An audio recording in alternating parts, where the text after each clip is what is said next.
Alright, it's June the 11th and I got approximately 50 acres of hay to bale today. I got some square baling to do and some round baling to do. So I'm going to start off, well, I've done unloaded some hay this morning. Got that done, but the next thing I need to do this morning is oil the chains on my round baler. It's in the shop here overnight. Wasn't working on it, just where it got parked, but need to check it over, make sure we got plenty of net. Looks like there's right smart still in there. Need to put another roll in the back, and just in case I run out, I can carry a spare roll in the back right here. My dad's gonna be round baling today, hopefully, and my wife's gonna be square baling. Well, anyway, we'll see y'all later on. Alright, I'm gonna fire this thing up with this button here.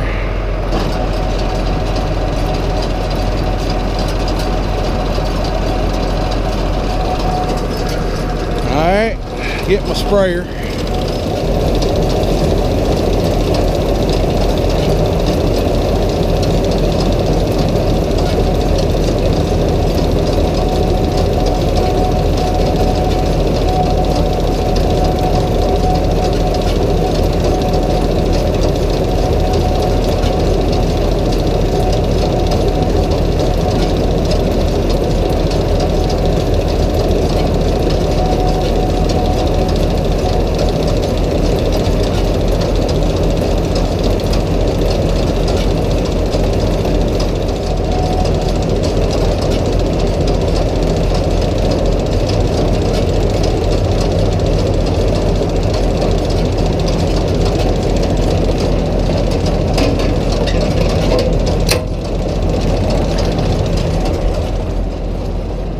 I don't know if y'all could tell it a lot, but it always gets a whole lot quieter as you're putting oil on this chains on this baler. My dad's got the 4600 out, and he's gonna hook it up to my single side delivery rotary rake. He's gonna get it going so he can help me rake.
Alright, we're in the field to go and start raking at, and it's about 15 acres.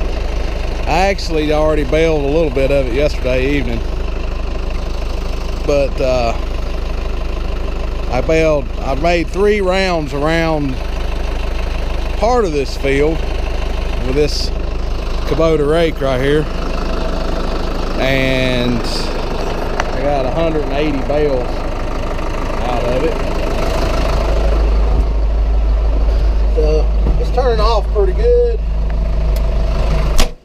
It's about 10:30 in the morning. The dew's burned off pretty good where the sun's shining on it, and in the shade I'm sure it's still.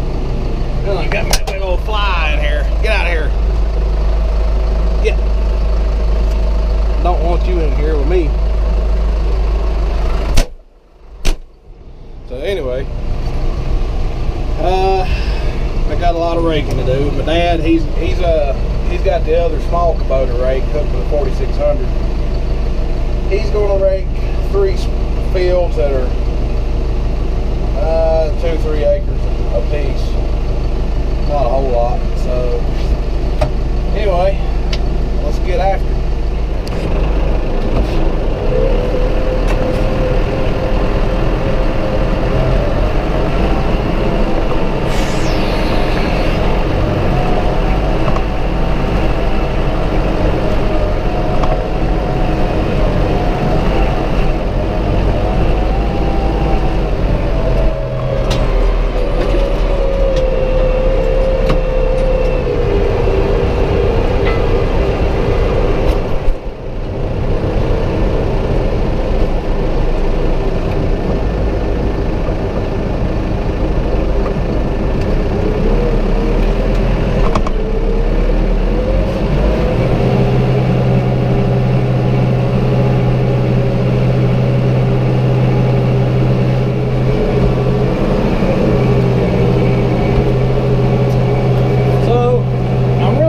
With this Kubota hay rake, but I'm not typically too enthused about Kubota in general. They've kind of pissed me off over a lawnmower matter, and anyway, I'll make a video on that sometime. I just don't want to even talk about it really much right now. Probably won't be buying anything else Kubota.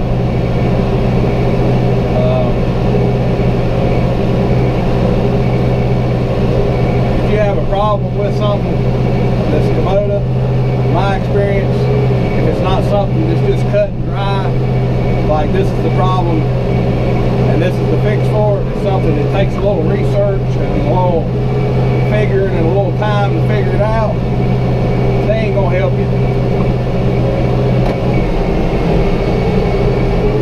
It don't matter if you call over the dealership's head, they'll tell you you got to settle it at the dealership level. It don't matter. The representatives that I tried, the dealership gave me a phone number of a representative to talk to.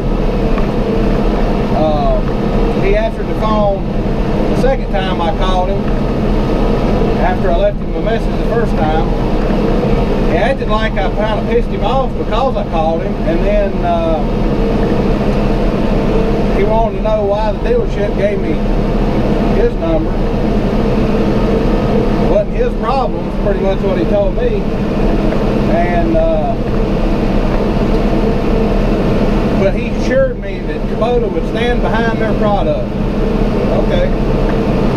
Well, they still couldn't fix the problem. I tried to call him back to see what they could do about it.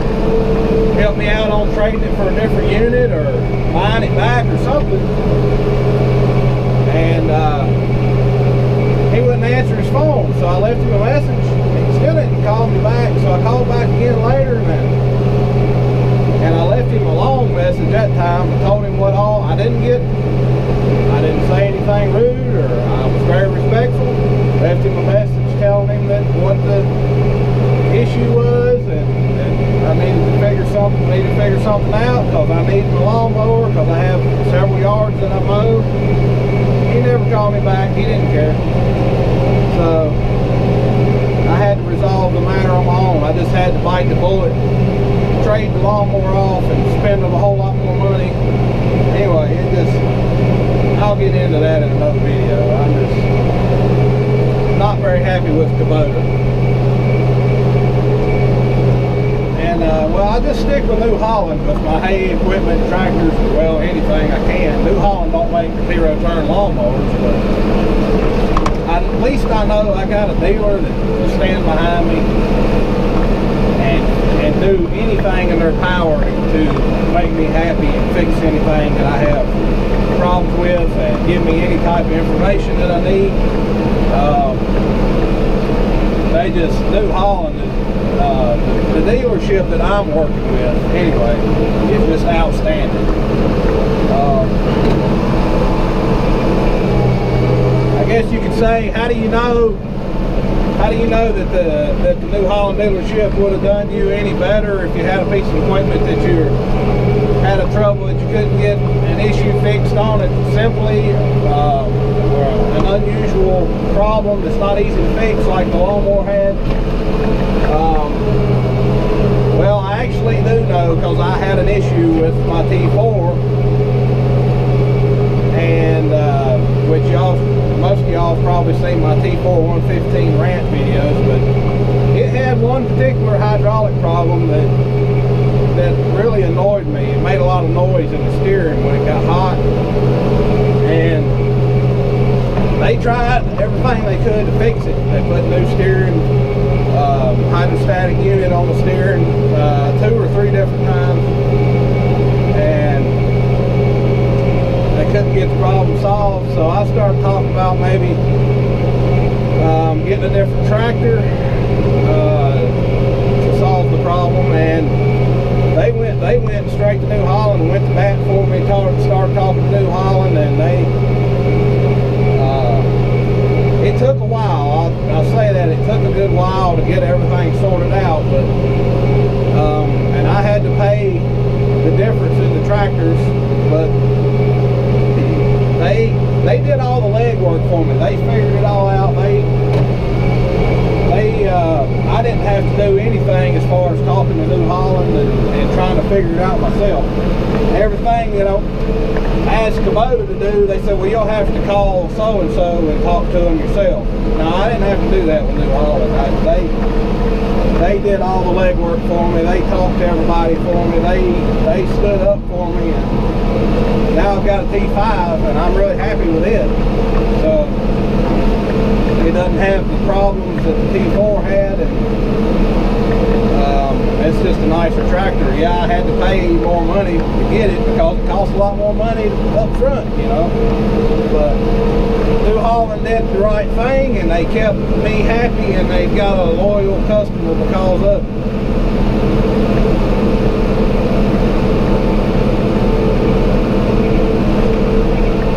Kubota, no, I was on my own. They shut the door in my face. Now they have a pissed off customer that's not coming back.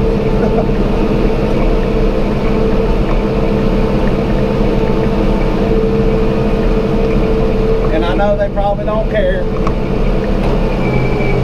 but oh well, I don't care either.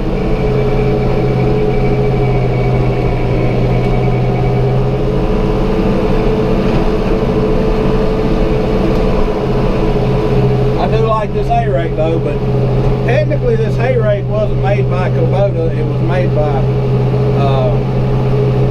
how do you say it, Verlin, the same company that makes Vicon. And I'm not exactly sure how you pronounce it. I'm sure some of y'all guys out there in another country that's familiar with that brand, Verlin. I know they make a lot of tillage equipment overseas, and I think it's pretty good equipment from what I can tell. A lot of people run that brand, plowing and stuff.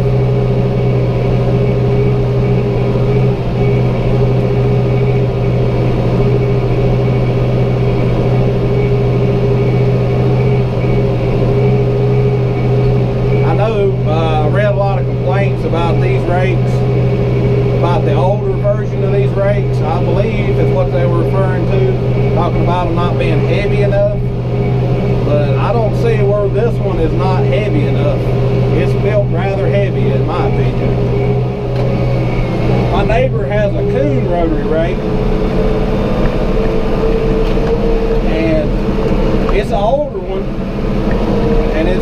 same size as this one, maybe a little bit smaller, but it's a double rake just like this, but it's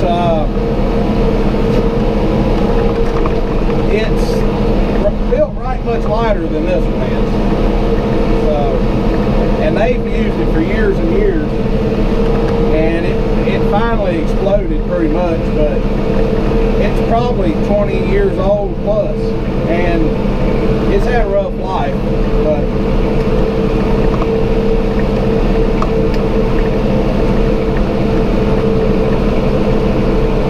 this one's definitely built heavier than that one, and it didn't have in there where the tine arms, the track for the tine arms on it, it was just greasable. You just greased it. This one, it all runs in oil. It's got an oil gearbox, and the track for the tine arms is submerged in oil. So that has to help prolong the life of the track and all the bearings in there, I would think.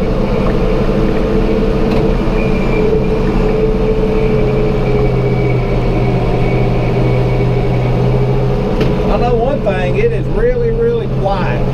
It hardly, if you go up the back window, all you can hear pretty much back there is just the hay moving around, and you can hear the tines a little bit, but it doesn't make any noise hardly at all. It's just quiet as a mouse back there.